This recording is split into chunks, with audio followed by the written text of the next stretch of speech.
Happy Thanksgiving, everyone. I thought I'd take this opportunity to share a personal reflection on gratitude and thank everyone for their support. I've been feeling a lot of gratitude lately, as I'm sure many of you have with Thanksgiving upon us.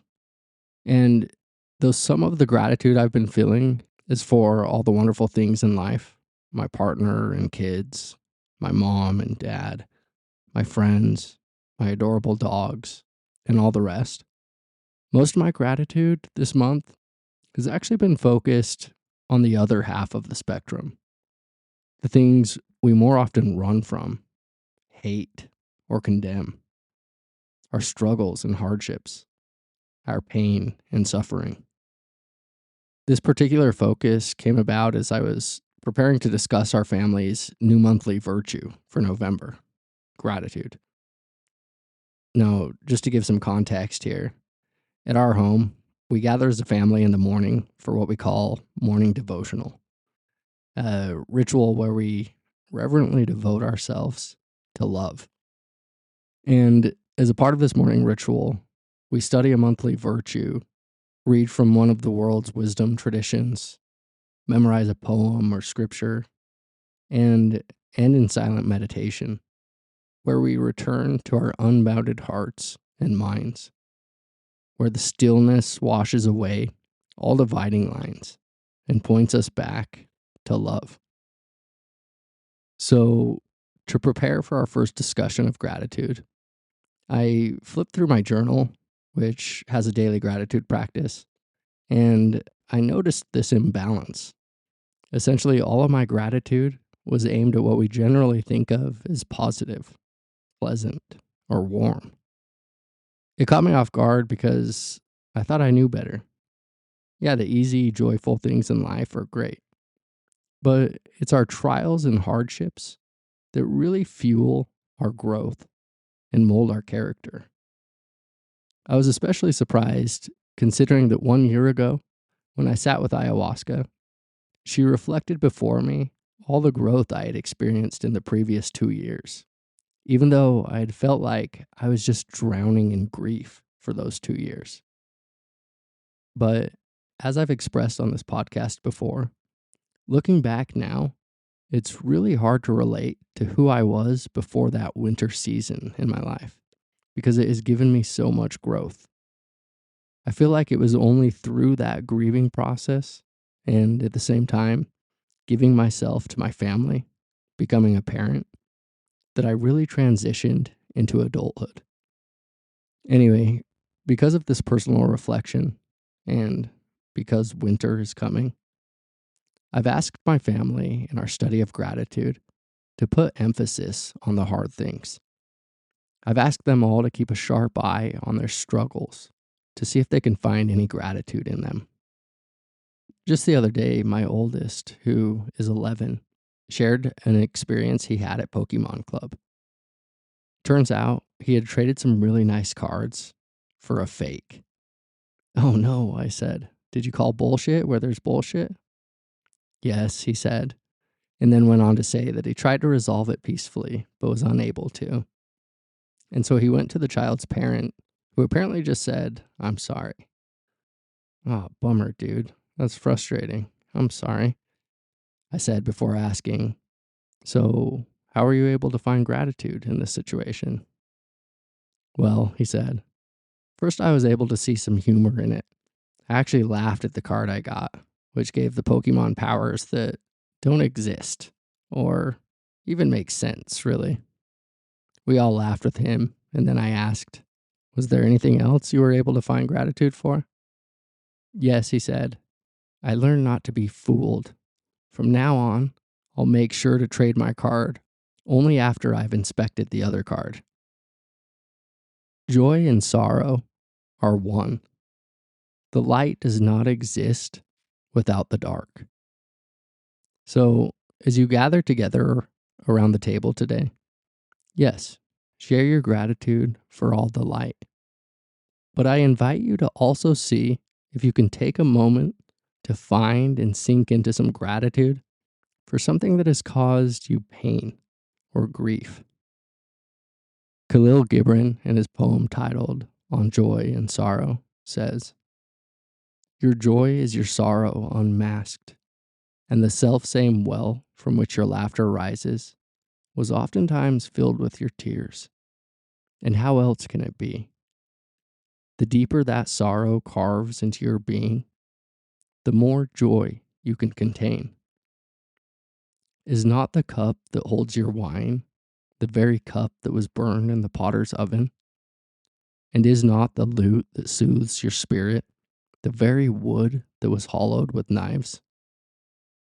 When you are joyous, look deep into your heart, and you shall find it is only that which has given you sorrow that is giving you joy. When you are sorrowful, look again in your heart, and you shall see that in truth you are weeping for that which has been your delight. Some of you say, joy is greater than sorrow, and others say, nay, sorrow is the greater. But I say unto you, they are inseparable. Together they come, and when one sits alone with you at your board, remember that the other is asleep upon your bed. Verily, you are suspended like scales between your sorrow and your joy. Only when you are empty are you at standstill and balanced. When the treasure keeper lifts you to weigh his gold and his silver, needs must your joy or your sorrow rise or fall. Now, I'm sorry if I sound like a broken record player, but let me once again bring death into the conversation. Because death provides a direct route into gratitude. When we understand, not just conceptually, but when we really take the time to sink into the understanding that you will die and lose everyone and everything you hold dear, maybe today, maybe tomorrow, or maybe you'll live long enough to watch everyone you love succumb to sickness, disease, old age, and death, and then you'll die. But when we truly face this reality, when we really understand the fragility and preciousness of life, when we see directly our own impermanence, we begin to gain a profound clarity, a discriminating wisdom that keeps us pointed at what really matters. Now, again, I don't say this to depress you. I say it to really open you to gratitude. I say it so that you will not take anyone or anything for granted. Each moment is fading. It's dying as quickly as it's coming into being. Grief and gratitude are woven together from the beginning. Life is precious because it is impermanent. This moment is precious because it will end. The person across from you is the most valuable thing in the world because he or she will one day die. As Francis Weller says in his wonderful book titled On the Wild Edge of Sorrow, there is no love that does not contain loss, and no loss that is not a reminder of the love we carry for what we once held close. Let me hover on this last point for a moment. When we express thanks today, we are recognizing that which is not apart from us. We recognize that we would not be who, what, or where we are without this person or thing we're giving thanks to. Gratitude has a unique ability to cut directly through the delusion of separation, the delusion that we are isolated and alone, cut off from the rest of existence. When we tap into gratitude, we feel expansive and connected, tied up and in love with some dimension of experience, ourselves or the world. And with a little practice, these feelings can grow into something quite remarkable.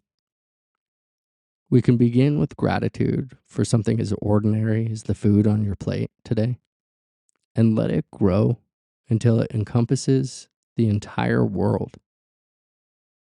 My daughter Olivia is particularly keen on this process. Often, as we take a moment of silence before we eat, she follows the food that sits on her plate back through its journey. She sees her food in its fullness, connecting herself to the soil in which the food was planted, to the sun and the rain, to the farmers who cared for the plants, to the truck driver who drove the food to the store, to the cashier who sold the food to us, and so on. The more we open ourselves to gratitude, the more we can see how we rely and depend upon the rest. The more we open to gratitude, the more we are able to open to our wholeness, to our undivided nature. Gratitude, then, is largely a kind of perspective on the world. And it's a perspective which really is an antidote to so much of our suffering. When we focus on what we don't have, or on all the things we wish we had, then we'll live from a state of discontentment. We'll never be satisfied. We'll never find peace. Selfishness, jealousy, anger, frustration, and entitlement will be our constant companions. Try putting on a new lens. See if you can see the world from another perspective, one that fills you with gratitude and contentment for all that you already have, for all that you already are.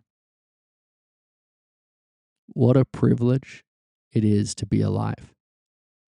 What a blessing it is to have this moment, this experience, here, now.